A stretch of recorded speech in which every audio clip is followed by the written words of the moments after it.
Yes Prabhuji. స్వాగతం సుస్వాగతం. ఈరోజు నా అదృష్టం అనుకోవాలో మీ అందరి దురదృష్టం అనుకోవాలో నాకు తెలియట్లేదు. ఈరోజు అనుకోకుండా నేనే పాస్టర్ తీసుకోవాల్సి వచ్చింది. ఈరోజు వచ్చేసి కూడా చాలా ఇంపార్టెంట్ పాస్టర్ అందులో కూడాను. ఆ, దాన్ని చెప్పడానికి నాకు అవకాశం ఇచ్చినందుకు భగవంతుడికి ధన్యవాదాలు చెప్తున్నాను. ఈరోజు ధర్మరాజు ప్రభు మిగతా పెద్ద పెద్ద ఏదే ఉన్నారో భాగవతులు అందరూ కూడా చాలా బిజీగా ఉన్నారు. సో అందువలన నేనే తీసుకోవాల్సి వస్తుంది. ఏదైనా తప్పులుంటే క్షమించండి. మీ అందరి యొక్క ఆశీర్వాదం, ఆండాళ్ళ యొక్క తల్లి యొక్క ఆశీర్వాదంతో ఈ రోజు యొక్క పాసురాన్ని మనం మొదలు పెట్టుకుందాం. హరే కృష్ణ. సో ఈ రోజు పాసురం ఏంటంటే మనం ఆల్రెడీ దాంట్లో తమిళ్లో విన్నాము. సో మన తెలుగులో ఏంటి అనేది మనం ఈరోజు తెలుసుకుందాం. ఏమే చిన్నారి చిలుక, ఎన్నాళ్ళే నీ నిదురా, చిల్లుమని పిలవకుడే ఓ తల్లులారా, ఇదే వచ్చేను. నీ నోటి వాటము నీ పాట వాటము తెలుసుకున్నాములే తెమలవే కలికి.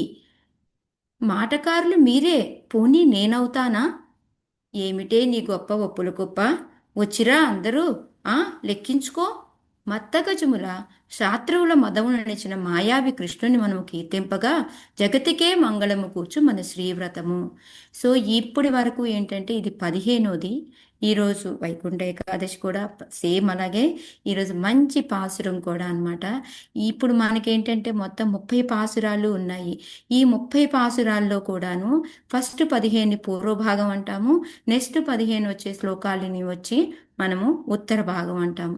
అయితే ఈ 15 శ్లోకాల్లో కూడా ఏంటి అంటే మనకి 1 నుంచి 5 వరకు కూడా మనకి అసలు వ్రతం ఏం చేసుకోవాలి, దానికి విధి విధానాలు ఏంటి, మేమేమేమి చేయబోతున్నాము అనేసి వాళ్ళు అన్నీ కూడా పాలు తాగము ఇవి అని చెప్పారు. పెద్దలు చేయని పనులు మేము చెయ్యము అని ఎన్నో మనం నేర్చుకున్నాం. అలాగే ఏంటంటే మళ్ళీ ఇప్పుడు 6 నుంచి మనం ఈ 15 వరకు కూడాను 10 యొక్క ఆళ్వార్లు అంటే గోపికల్ని వీళ్ళు ఒక్కొక్కరిని లేపుకుంటే గోపికలు అంటే మీరు ఇంకా వీళ్ళు ఏంటంటే ఉంది ఇక్కడే శ్రీరంగం దగ్గరే కానీ తిరువత్ ఈ గోదాదేవి ప్లేస్లోనే ఉన్నారు. కానీ వాళ్ళు ఏంటంటే మేము నందవనంలో ఉన్నాము, అక్కడ ఆ కృష్ణుడి దగ్గర ఉన్న మేము గోపికలు అని ఊహించుకుంటూ వాళ్ళు పాటలు పాడుకుంటూ ఒక్కొక్కరిని పిలుచుకుంటూ అందరినీ కలిసికట్టుగా వాళ్ళు వెళ్తూ ఉన్నారనమాట. సో అప్పుడు ఏంటంటే మనకి 6 నుంచి 8 శ్లోకాల వరకు కూడా తీసుకున్నాము అంటే అవి మనకి శ్రవణం కింద వస్తుందన్నమాట. సో అవి దానివల్ల ఏంటి అంటే మనకి మనలో భక్తి అనేది కొంచెం అంకురార్పణ జరగడానికి అది మనకి ఉపయోగపడుతుంది అనమాట.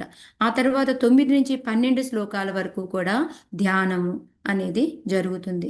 13 నుంచి 14లో ఏంటి అంటే మనల్ని మనం పరికించుకొని మనల్ని మనం సరి చేసుకోవడం అంటే మనలో ఉన్న లోపాలను మనము సరి చేసుకోవడం అనమాట. ఈ విధంగా మనము అంతా అయిపోయి మనలో ఏంటి అంటే మనకి ఏమంటారు ఈ గుణాలు ఏవైతే ఉన్నాయో మనలో ఉన్న ఆత్మ గుణాలు ఏవైతే ఉన్నాయో వాటిని మనము పెంపొందించుకుంటూ ఉంటాం అన్నమాట. అదొక్కటే సరిపోదు. ఎప్పుడైతే పెద్దల యొక్క సహవాసంతో మనలో ఆత్మగుణాలని పెంపొందించుకోవాలి. ఆ తర్వాత భగవంతుడి యొక్క కథలు వింటే మనకి మనసులో రుచి అనేది మొదలవుతుంది అనమాట. ఆ తర్వాత మనము వాళ్ళ యొక్క నామం భగవంతుడి యొక్క నామం చేయడం మొదలు పెడితే మన మనస్సు అనేది మెత్తబడడం మొదలవుతుంది. అప్పుడే మనం గురువు దగ్గరికి వెళ్ళి ఆ గుణాలు మన అన్నీ కూడాను క్వాలిటీస్ మనలో వస్తాయన్నమాట. సో ఈరోజు మనకి మొత్తానికి ఈ పాసురం ద్వారా నేర్పబోతుంది ఇదే అన్నమాట. మనకి ఈ భాగవతుల యొక్క మనకి వాళ్ళ యొక్క దర్శనం కావాలి, భాషణం వాళ్ళతో మాట్లాడాలి, వాళ్ళతో స్పర్శ ఉండాలి. అందుకే మనకి ఏం చెప్తారు అంటే పెద్దవాళ్ళు ఎప్పుడైతే ఈ భాగవతులు కానీ ఆచార్యులు కానీ వాళ్ళ యొక్క సహకారం, సాంగత్యం, సహాయం, సహవాసం, సో వీటన్నిటి ద్వారా ఏంటంటే మనం భక్తిలో ముందుకు వెళ్ళగలుగుతాము, లేకపోతే వెళ్ళలేము అనేది ఈ రోజు పాసురం అనమాట. సో ఈ రోజు పాసురం ఏంటంటే ఫలశ్రుతి చెప్పుకోవచ్చు మనం. మొత్తం 14 పాసురాలు అయిపోయిన తర్వాత ఈ 15వది ఫలశ్రుతి లాగా అనమాట. అంటే మనం మన గురువు దగ్గరికి వెళ్ళి మనం నేర్చుకోవడానికి రెడీ అయిపోయిందంటే ఇప్పుడు వీళ్ళందరూ గురువుతో సహా మొత్తం అందరూ కలిసి నెక్స్ట్ రేపు పాసురం నుంచి ఏంటంటే డైరెక్ట్గా భగవంతుడి దగ్గరికి వెళ్తున్నారు. ఎప్పుడైతే గురువు గురువు దగ్గర చేరిన వరకు కూడా మనం భగవంతుడి దగ్గరికి వెళ్ళలేము అనేది మనకి ఈ శ్లోకం మనకి నేర్పుతుంది. సో దానికి ఏమేం గుణాలు కావాలి ఏంటి అనేది, మనం ఏ విధంగా ప్రవర్తిస్తే మనకి గురువు దొరుకుతాడు అనేది మనకి ఈ చాప్టర్ ఈ పాసురం మనం చదువుకుంటూ ఒక్కొక్కటి మనం ఎక్స్ప్లెయిన్ చేసుకుంటూ ఉందాం. సో ఫస్ట్ ఏంటి అంటే, ఇప్పటి వరకు మనం ఊహించుకుంటున్నాం, ఓకే ఆండాళ్ళ తల్లి ఇలా పిలుస్తుంటే లోపల ఆవిడ ఇలా అనుకుంటుంది గోపిక అనేసి మనం అనుకుంటూ ఉన్నాం. కానీ ఇక్కడ ఏంటంటే ఆ లోపల ఉన్న గోపిక కూడా మాట్లాడుతుంది. అంటే గురువు గారు అనుకుంటున్నాం మనం, వాళ్ళు కూడా మాట్లాడుతున్నారు అనమాట. సో వాళ్ళిద్దరి యొక్క మధ్యలో ఉన్న సంవాదం గురించి అనమాట ఇది. సో అదేంటంటే ఫస్ట్ ఎల్లే ఎలంగలియే అనమాట. అంటే ఏంటంటే ఎల్లే అంటే ఒరే ఒసే, అంటే మనకి చాలా క్లోజ్గా ఉన్నారనుకో, ఏమే ఒసే అని మనం మాట్లాడుకుంటూ ఉంటాము. పెద్దగా మనకేమీ తప్పు అనిపించదు అనమాట. అయితే యాక్చువల్గా ఇప్పుడు ఇక్కడ ఆ, మనకేంటంటే వీళ్ళందరూ మొత్తం 9 మంది కలిసి వాళ్ళు పాట పాడుకుంటూ వస్తున్నారు. పాట పాడుకుంటూ వస్తూ ఉంటే ఆమె లోపల నిద్రపోతున్న ఆమెకి వినపడింది అనమాట. వినపడి, అబ్బా వీళ్ళు మంచిగా నగర సంకీర్తన చేసుకుంటున్నారే, నేను కూడా లేచి నగర సంకీర్తనకి వెళ్ళాలి అనుకుంటూ అతనికి హమ్ కలుపుతుంది అనమాట. అంటే తను కూడా లోపల నుంచి ఆ పాటని పాడుతూ ఉంది కోరస్గా వాళ్ళతో పాటు. ఆ పాడుతూ ఉంటే అవి పాడే ఆమె గొంతు ఎంత అందంగా, అంటే ఒక చిలుక చూడండి ఎంత బాగా, అంటే మనకి ఆ చిలుక పలుకులు అంటాం చూడండి, అంత బాగా బాగా మంచిగా వినిపిస్తుంది అనమాట. సో అందుకని వాళ్ళు వెంటనే చెప్తున్నారనమాట, ఒసే ఒరే అనేసి అది పిలిచి, అంటే ఒక క్లోజ్ ఫ్రెండ్ లాగా అనమాట. అలా పిలిచి వాళ్ళు ఓ లేత చిలుక అంటున్నారనమాట. ఎందుకంటే ఆమె స్వరము అదిగాక ఏంటంటే ఇప్పుడు వీళ్ళు ఏం పాడితే దాన్ని ఆమె రిపీట్ చేస్తూ ఉంది. సో అందుకని లేత చిలుక అని వాళ్ళు చెప్తారు. మనకి సుఖముఖ అదమృత అంటారు కదా, ఎప్పుడైతే ఆ చిలుక నుంచి మనకి వస్తుందో అది పరిపూర్ణం అనేసి మనకి సుఖమాతామృత అనేసి మనకి శ్లోకం ఉంది, నిగమ కలుపుతారు. సో ఆ విధంగా అనమాట. సో అంతేకాకుండా ఇంకోటి ఏంటంటే వాళ్ళకి ఏం చెప్తుంది, ఇంకా నిద్రపోతున్నావా ఎన్నందురింగిది, ఇంకా నిద్రపోతున్నావా అన్నారు. ఇక్కడ ఏమైందంటే ఇప్పుడు ఒరే ఒసే అన్నారు, లేత చిలుక అన్నారు, అంటే పొగిడారు. ఇప్పుడు చూడండి, మనకి బాగా క్లోజ్ ఫ్రెండ్ మంచి డాక్టరు లేకపోతే మంచి హయ్యర్ పొజిషన్లో ఉంది, వెళ్ళి ఓ ఏమండో డాక్టర్ గారండో అనేసి మనం అన్నాం అనుకోండి, ఎలా అనిపిస్తుంది వాళ్ళకి? ఏంటి ఏంటి మరీ ఎటకారం ఎక్కువైపోయింది నీకు, నేను మంచి ఫ్రెండ్ని ఎందుకు అట్లా మాట్లాడుతున్నావు అని అనిపిస్తుంది కదా. సేమ్ అట్లాగే అనమాట ఇక్కడ. అట్లా లేత చిలుక ఎందుకు మంచిగా వసే అన్నావు కదా, బాగుంది కదా, మళ్ళీ లేత చిలుక అని పొగిడావు. పోనీ అది బాగానే ఉంది, దాని తర్వాత ఏమంటున్నావు నువ్వు, నిద్రపోతున్నావు అంటే, నిద్ర అనేది ఏంటిది, తమో గుణానికి సంబంధించింది. అంటే నేను ఇంకా నిద్రపోతున్నాను అని మళ్ళీ దెప్పి పొడుస్తున్నావా నన్ను, నేనెక్కడ నిద్రపోతున్నాను, నేను లేచాను కదా. ఒక పక్కేమో వేటకారం ఆడుతున్నావు, ఒక పక్కేమో నిందిస్తున్నావు అని చెప్పేసి వాళ్ళు చెప్తూ ఉన్నారనమాట. సో అందుకని ఇంక ఈమెమనింది అక్కడ నుంచి, ఎప్పుడైతే అలా వాళ్ళు అన్నారో దానికి వెంటనే, సో ఇక్కడ మనకి ఆచార్యులు వారు ఏం చెప్తారంటే, ఆ లేత చిలుక అనే పదానికి, చిలుక ఎప్పుడు ఏంటంటే మనం ఏం చెబితే దాన్ని రిపీట్ చేస్తుంది. సో మనం కూడా ఏంటంటే శాస్త్రాల్లో ఎక్కడైతే ఏం చెప్పబడి ఉందో దాన్ని మనము యాజ్ ఇట్ ఈస్గా చెప్పాలి. అంతేకాని మనం కలుపుకొని గురువు చెప్పింది కానీ శాస్త్రాలు చెప్పింది కానీ మనం ఏది కూడాను యాజ్ ఇట్ ఈస్గా మనం చెప్పాల్సిందే తప్ప మనం దానికి ఒక 10 కలుపుకొని మనం చెప్పకూడదు అనేది కూడా ఒక లెసన్ మనకి ఇక్కడ మనకి చెప్తున్నారనమాట ఆచార్యులు. సో నెక్స్ట్ ఇప్పుడు లోపల ఉన్న గోపిక ఏమంటుంది, ఓ పూర్ణులైన గోపికలారా అంటుందన్నమాట. అంటే షిల్లంగనల ఎనమిని అంటే మీరు పూర్ణంగా మీరున్నారు, నన్నెందుకు ఇలా అంటున్నారు, మీరు కదా పూర్ణంగా ఉంది, చక్కగా మీరు అందరూ కలిశారు, అందరూ పాటలు పాడుకుంటూ వస్తున్నారు, నన్నెందుకు నువ్వు ఇలా అంటున్నావు అనేసి అక్కడ చెప్పింది అది బాగానే ఉంది. మళ్ళీ ఏమంటుంది, అబ్బా చికా కలుగుతున్నట్లుగా చిల్లుమని ఎందుకు అరుస్తున్నారు అనేసి. చూడండి, మనకి ఒక క్లోజ్ ఫ్రెండ్ ఉంటారు, వచ్చేసి తలుపు తీవే అని దబా దబా బాధేమనుకోండి, బాధే అప్పుడు వీళ్ళు వచ్చేసి ఎందుకు అట్లా అరుస్తున్నావు అంటే మనకి ఎట్లా ఉంటుంది, ఏంటి నేనేదో క్లోజ్ ఫ్రెండ్ అని ఎట్లా వచ్చేసి ఇది ఎలా అంటుంది అనేసి. సో ఇప్పుడు వీళ్ళకి మళ్ళీ కోపం అంటే మాట చూడండి, ఎప్పుడైనా మాటని మనం సాత్వికంగా మాట్లాడాలి. మాటలతో ఎంత అంటే ఒక్కొక్కసారి మనం బాధ పెట్టచ్చు మనం మనుషుల్ని. సో మాటలు ఎలా మాట్లాడాలి, కొంచెం మాటలు అటు ఇటుగా అయిపోయింది అనుకోండి, దానివలన ఎంతో నాశనం జరుగుతుంది, ఎన్నోసారి తగాదాలు అయిపోతూ ఉంటాయి, అలకలు అయిపోతూ ఉంటాయి. సేమ్ ఇక్కడ ఇదే జరుగుతుంది అనమాట, ఒక చిన్న వాగ్వాదం లాగా జరుగుతూ ఉందన్నమాట.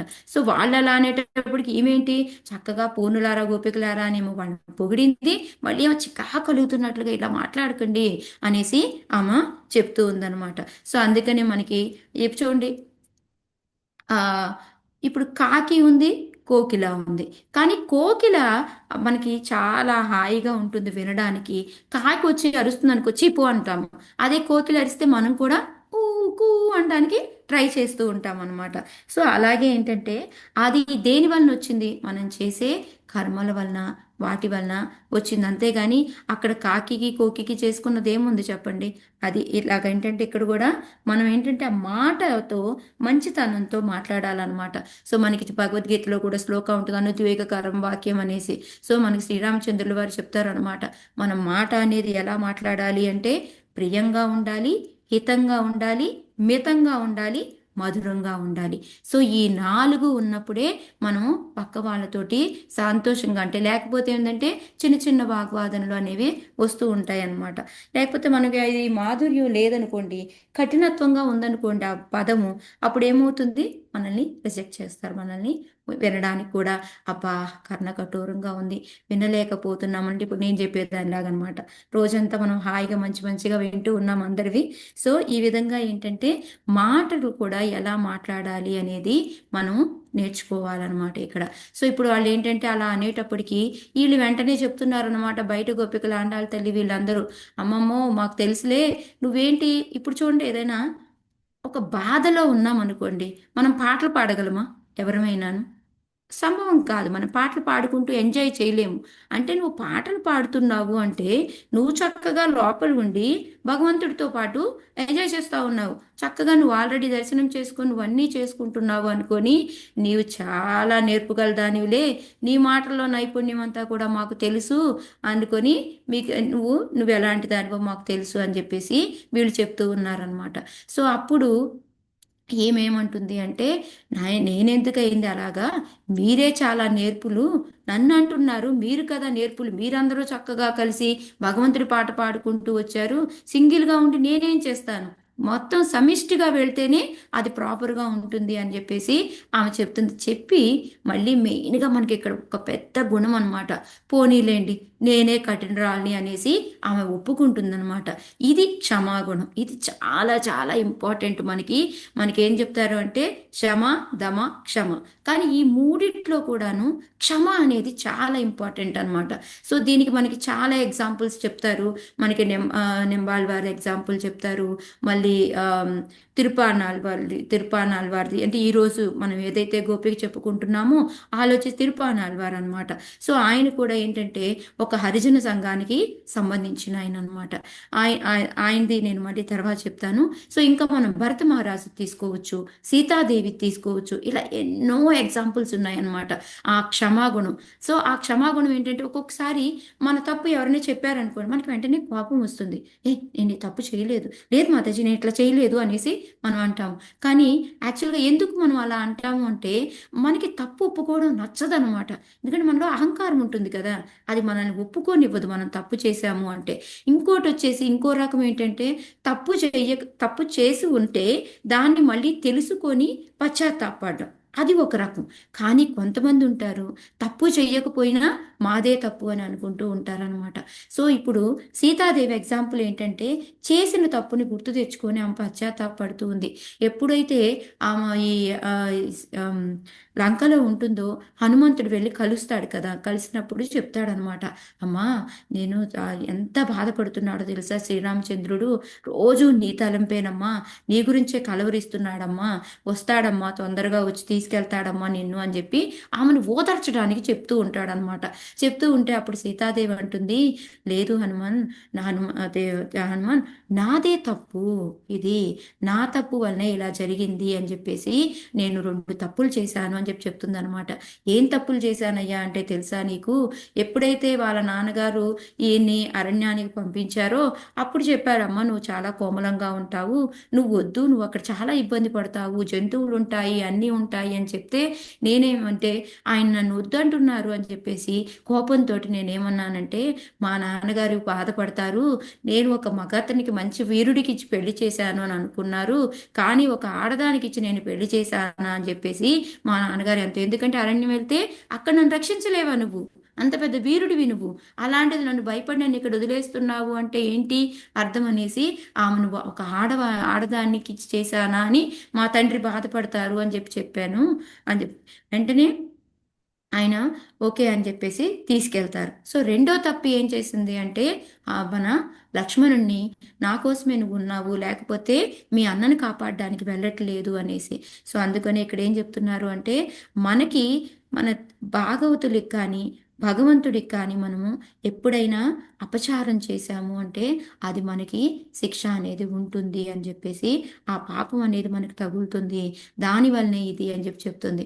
సో దానికోసమే ఆయన ఏం చేశాడు, ఎప్పుడైతే ఆడది అని అందో అది నిరూపించడం కోసం ఆయన వెంటనే వెళ్తాడు. దండకారణ్యంలో 14,000 మంది సైనికులు ఉంటారు అక్కడ, వాళ్ళందరి ముందు కూడాను ఆయన 14,000 మందిగా కనిపించి వాళ్ళందరితో యుద్ధం చేసి ఆయన రక్తాలతోటి బాణాలతోటి వస్తాడనమాట. వచ్చినప్పుడు వెంటనే అక్కడ అందరూ మునులు అందరూ ఉంటారు, వాళ్ళందరి ముందు కూడా వెళ్ళేసి సీతాదేవి రాముణ్ణి హగ్ చేసుకుంటుంది అనమాట, వాటేసుకుంటుంది. నన్ను క్షమించండి, నేను మిమ్మల్ని ఆ మాట అన్నాను అని చెప్పేసి చెప్తుంది అనమాట. అంటే ఆ పాపాన్ని గుర్తించి ఆమె పశ్చాత్తాపం కూడా పడుతుందన్నమాట. ఈ విధంగా ఉండాలన్నమాట మనకి. సో మనకి ఇంకొకటి ఏంటంటే, తప్పు లేకపోయినా సహించడం అనేది భరత మహారాజు నుంచి మనం తెలుసుకోవచ్చు. ఎందుకంటే అందరూ ఆయన్ని ఏ విధంగా ఆడిపోసుకుంటూ ఉంటారు, వస్తూ ఉంటే నీ వల్లనే ఇదంతా జరిగింది, నీ వల్లనే అనేసి శత్రుఘ్న అయితే మరీ చెప్తుంటాడు అనమాట.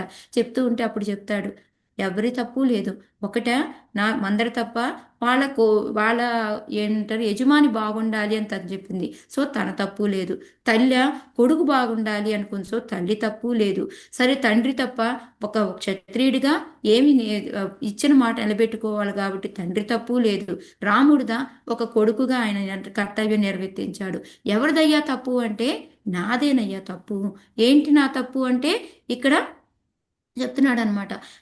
ఇప్పుడు నా తల్లికి నాకు ఈ రాజ్యం మీద ఇంట్రెస్ట్ లేదు అనేది నేను ముందే చెప్పలేదు, దానివల్లనే ఈ ప్రాబ్లం అంతా వచ్చింది అని ఆయన తప్పు లేకపోయినా ఆయన ఆ తప్పుని మీద వేసుకొని సహిస్తూ ఉన్నాడనమాట. సో ఈ విధంగా ఏంటి అంటే, మనకి ఈ తప్పుల్ని మనం తెలుసుకొని మనం పశ్చాత్తాపం చెందినప్పుడే ఆ క్షమ అనే గుణము దీనికి మనకి మెయిన్ ఇంపార్టెంట్ అనమాట. సో ఈ విధంగా ఏంటంటే మనం ఈ భగవతుల యొక్క అపచారం అనేది మనము చేసుకోవాలి. సో ఈ భగవత్ అపచారం అంటే మనం ఏం చేస్తాము అంటే, భగవంతుడిది కూడా నాది అనుకుంటూ ఉంటాం అనమాట.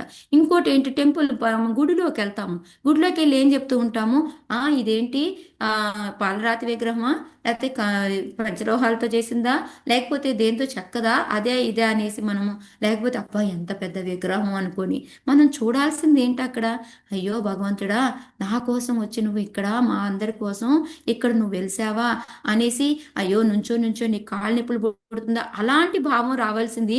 ఇది దేంతో చేశారు, ఎంత ఎత్తుగా ఉంది, ఇలాంటివి మనం చేసే అపరాధం అనమాట. భాగవత అపరాధం, ఆచార్యుల అపరాధం ఏం చేస్తాము అంటే, మనం వాళ్ళకి ఏంటంటే వాళ్ళకి ఏ కులము ఏ జాతి అని చూస్తూ ఉంటాము. యాక్చువల్గా అసలు అది చూడక్కర్లేదు మనం. వాళ్ళు సన్యాసం తీసుకొని ఉంటే వాళ్ళు ఏ జాతి ఏ కులం అని అడిగితే ఎలా ఉంటుంది చెప్పండి. సో అది ఇంకోటి ఏంటంటే, వాళ్ళకి తీర్థము మనకి పాదాలను కడుగుతారు, వాళ్ళకి కడిగిన తర్వాత ఆ తీర్థం తీసుకోవడానికి అమ్మో ఇది తీసుకోవచ్చా, దీంట్లో కెమికల్స్ ఉంటాయా అనేసి మనం తెలియకుండా వాళ్ళకి అపరాధాలు చేస్తూ ఉంటాం అనమాట. అది ఒక నీరు అనే ఒక బుద్ధితోటి మనము ఉంటాము. సో ఇవన్నీ కూడా తప్పులు. అదే కాకుండా వాళ్ళు మంత్రాలు చెప్తూ ఉంటారు, ఓస్ ఈ మంత్రమా, నాకు ముందే తెలుసు, దీనికోసం నేను ఇక్కడ దాకా వచ్చాను అని మనం తెలియకుండా మాట్లాడుతూ ఉంటాము. సో అందుకేమంటారంటే, ఈ మంత్రాలనన్నీ కూడా అక్షరాల రాసి అనుకున్న ఆచార్యులు భగవతుల యొక్క పాదజాలాన్ని మామూలుగా నీరు అనుకున్నా కూడాను, మళ్ళీ ఆలయ విగ్రహాలు శిల అనుకుంటే కూడాను మనం చేసే భగవత అపచారాలు అన్నమాట.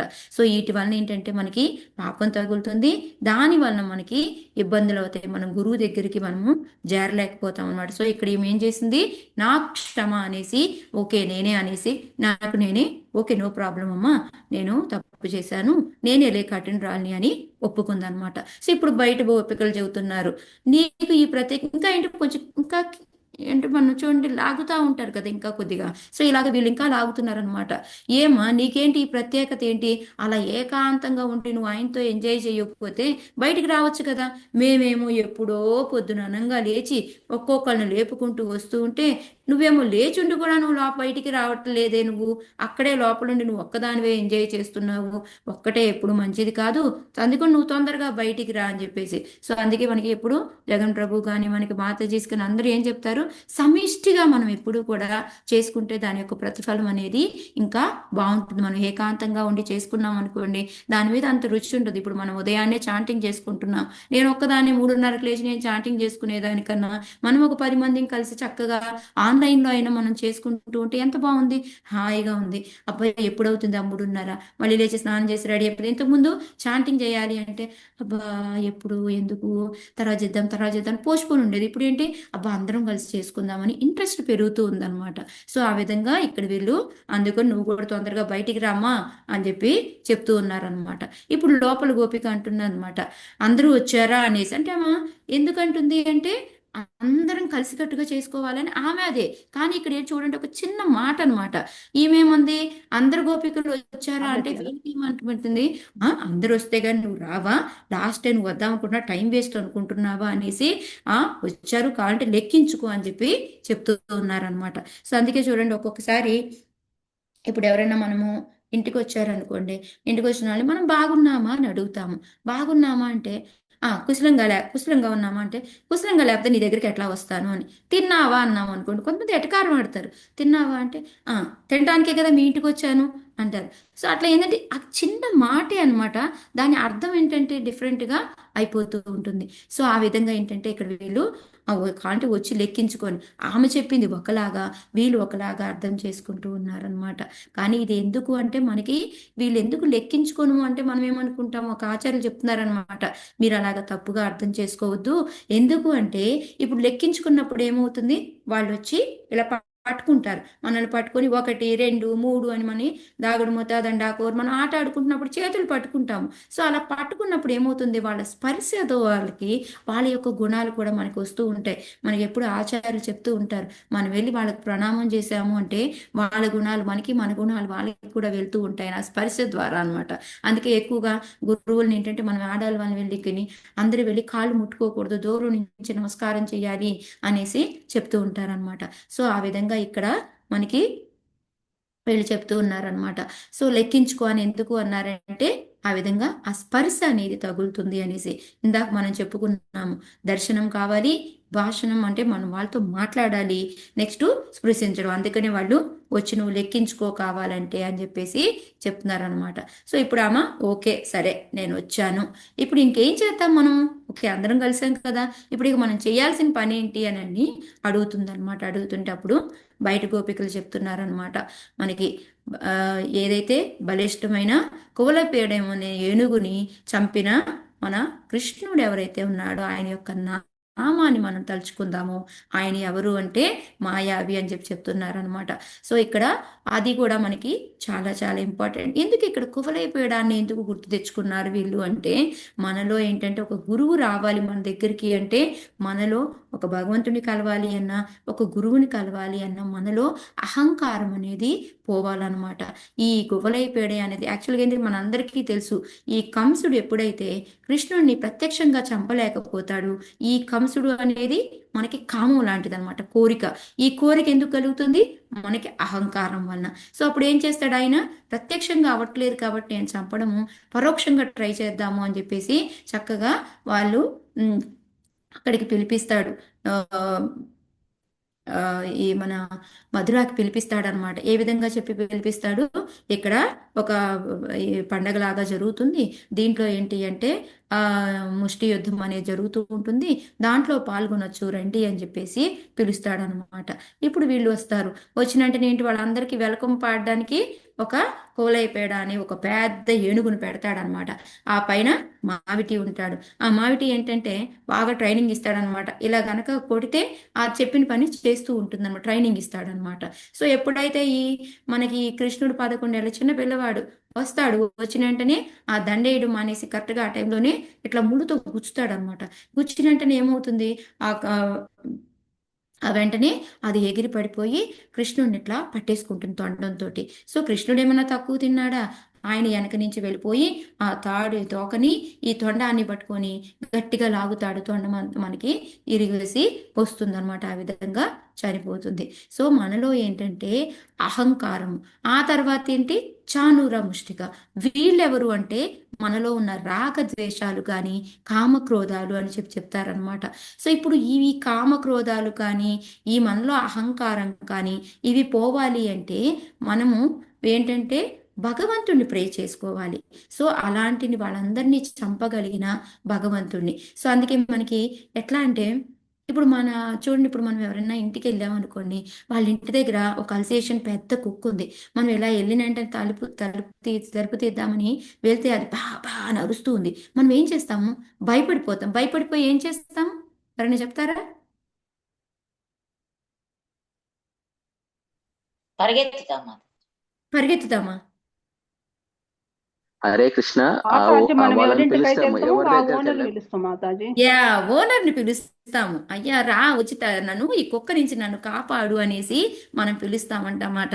అలాగే సేమ్ ఇక్కడ మాయావి అంటే ఏంటంటే ఇవన్నీ మాయకి సంబంధించి, అంటే మాయని తన ఆధీనంలో పెట్టుకోగలిగేవాడు కృష్ణుడు అనమాట. సో ఆయన్ని మనం వెళ్ళాలి. ఇప్పుడు ఈ మాయ వెనకాల పడి నువ్వు నన్ను నుంచి తప్పించు, నువ్వు నన్ను తప్పించు అని కుక్క ముందు వెళ్ళి మనం ప్రే చేసామనుకోండి, ఉపయోగం ఏమీ లేదు. అలా కాకుండా మనం భగవంతుడి దగ్గరికి వెళ్ళి భగవంతుడిని ప్రే చేస్తే అది కూడా ఎవరి సహాయంతో, మన మధ్యలో గురువుల సహాయంతో, మన వాళ్ళందరి సహకారంతో మనం వెళ్ళాము అంటే మనలో ఈ అహంకారము ఇవన్నీ కూడా పోతాయి అన్నమాట. సేమ్ అదే ఇక్కడ. అసలు ఆ మాయ అంటే ఏంటి అంటే మనకి అర్థం కానిది ఆశ్చర్యకరమైన ఒక దివ్య శక్తిని మనం మాయ అంటాం అనమాట. సో మనకి ఆల్రెడీ 7వ చాప్టర్లో 14వ శ్లోకం కూడా ఉంది. దైవీ హేష గుణమయ మమాయ అనేసి మనకి మాయామేతం తరంతితే. ఎప్పుడైతే భగవంతుణ్ణి మనం ప్రార్థిస్తామో ఈ మాయ నుంచి మనం బయటగలగలుగుతాము అనేసి. సో ఆ మాయతో ఆధీనంలో ఉన్న కృష్ణుని మనం ప్రే చేయాలమ్మా, మనం పాటలు పాడుకుందాము, అప్పుడే మనకి ఆయన దగ్గరికి వెళ్ళే ఆస్కారం ఉంటుంది అని చెప్పేసి ఆమె ఎంత తెలివిగా యాండాల వాళ్ళ గోపికలు అందరూ కూడాను మనకి కూడా చెప్తున్నారనమాట. మనందరమే కలిపి చక్కగా కీర్తనలు చేసుకుంటూ భగవంతుని ప్రార్థించుకోవాలి. మనలో అహంకారం, కామం, క్రోధం, రాగం, ద్వేషం అన్నీ కూడా పోవాలి అని చెప్పేసి చెప్తూ ఉన్నారనమాట. అందుకని కలిసికట్టుగా కీర్తన చేసుకుంటూ వెళ్తున్నారు. మీరు కనుక అందరూ గుర్తుంది అంటే యాక్చువల్గా ఫస్ట్ మనకి 5వ చాప్టర్లో 5వ పాసురంలో మాయానయ్ అని మొదలవుతుంది. సేమ్ మళ్ళీ ఇక్కడ కూడా మాయానయ్ అని ఎండ్ అవుతుంది అనమాట. సో అంటే ఏంటి అంటే మనము ఎప్పుడు కూడా ఈ మాయ నుంచి మనము బయట రావాలి. ఆ మాయానయ్ దానికి ఏంటంటే భగవంతుడు జగత్తంతా సృష్టించిన వైకుంఠం గురించి, అది మనకు అర్థం కానిదే. ఇక్కడ వచ్చేసి ఈ మాయానయ్ అనే దానికి ఏంటంటే కృష్ణుడు ఆయన చూడండి, ఒక పక్కేమో రాక్షసుల్ని అందరినీ చంపుతూ ఉండేవాడు. మళ్ళీ తల్లి దగ్గరికి వెళ్ళేమో అమాయకంగా మట్టి తినేసి మళ్ళీ ప్రపంచం అంతా ఏంటిది వైష్ణవ మాయ ఏంటా అనేసి ఆమె ఆశ్చర్యంగా చూసేది. మళ్ళీ మామూలుగా వెళ్ళేసి అక్కడ ఆడపిల్లల దగ్గరతో వచ్చి బట్టలు తీసేయడము, ఈ విధంగా చిల్లర పనులతోటి గోపికల దగ్గరికి వెళ్ళి వెన్నం దొంగిలించడము, ఈ చిల్లర పనులు చేస్తూ ఉన్నాడు. సో ఎవరైనా నమ్ముతారా ఈ చిన్న పిల్లవాడు ఇంత పెద్ద పనులు చేసి ఇంతంత పెద్ద పెద్ద రాక్షసుని చంపుతున్నారు అనేసి? సో ఆ విధంగా చూడడానికి ఏంటంటే అర్థం కానట్టు ఉంటుంది. కానీ అందుకనే మాయ అనేది ఏంటంటే మనకి అర్థం కాని ఆశ్చర్యకరమైన దివ్య శక్తి అనమాట. సో ఈ విధంగా ఎలా ఈ రెండు మాయానైతోటి మనకి ఇక్కడ ఎండ్ అయిపోతుంది. ఇదే మనకి ఫలశ్రుతి అనమాట. సో ఇందులో మెయిన్గా ఏం చెప్తారు అంటే నానేదా నాయుదుగా అనే పదం చాలా చాలా ఇంపార్టెంట్ అనమాట. ఇప్పుడు ఎలా అంటే 15 పాసురాలు ఒక అలచెప్పు ఉందనుకోండి, అలచెప్పుని తీసుకున్నాం అనుకోండి, పైది కిందది వచ్చేసి మనకి ఈ ఫస్ట్ 15 పాసురాలు, కింద 15 పాసురాలు, కానీ లోపల ఒక ముత్యం ఉంటుంది చూసారా?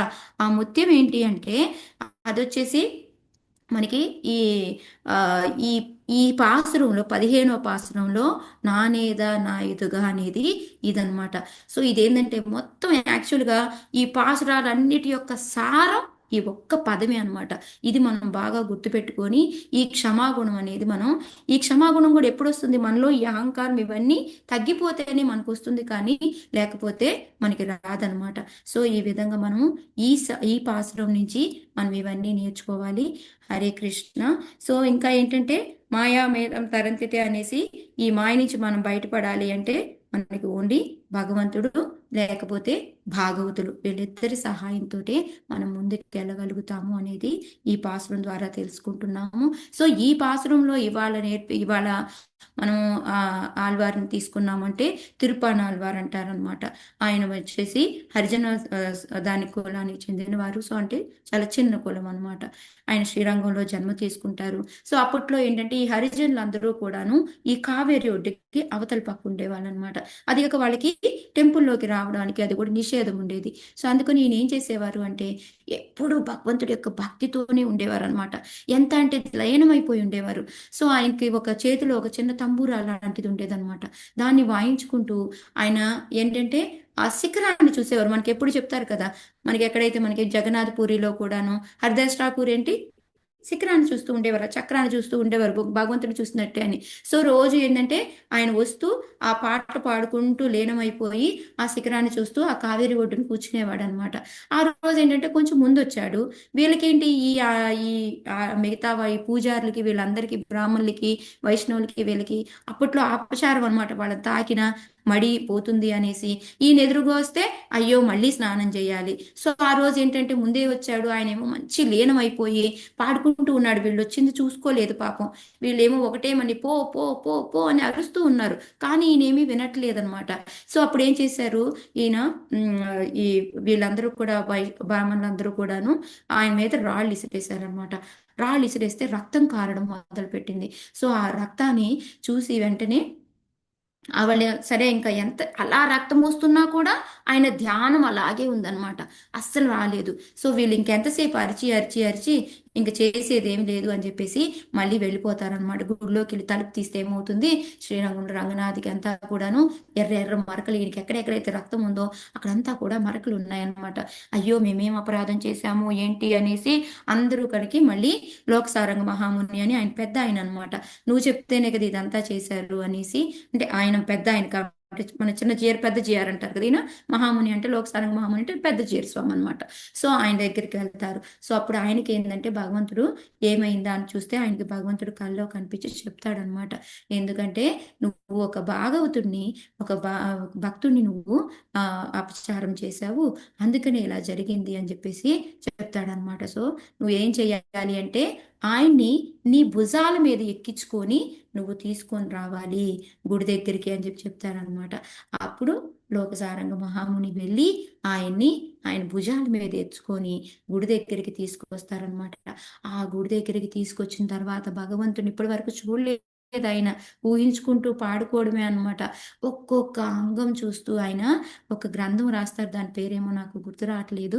సో ఆయన ఒక ప్రబంధనం రాస్తారనమాట. అది ఎంతో మనకి ఎక్కువగా ఫేమస్, అది బాగా పాడుకుంటూ ఉంటారనమాట.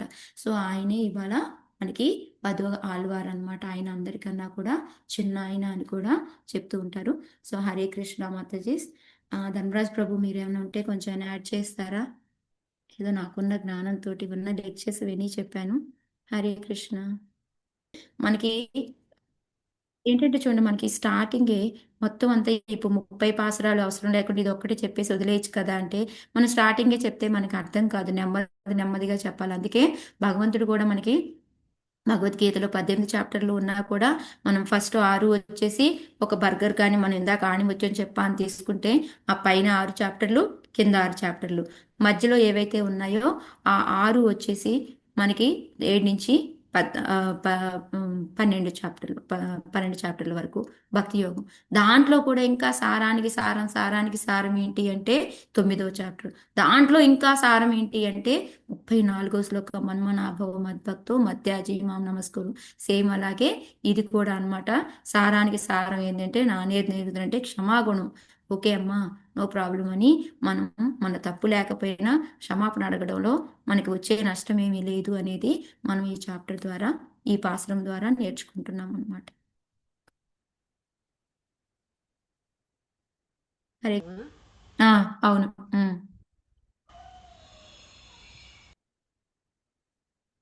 అవన్నీ కొంచెం పదాలకు కొత్త కొత్తవి కదా, కొంచెం గుర్తుపెట్టుకోవడం కష్టం.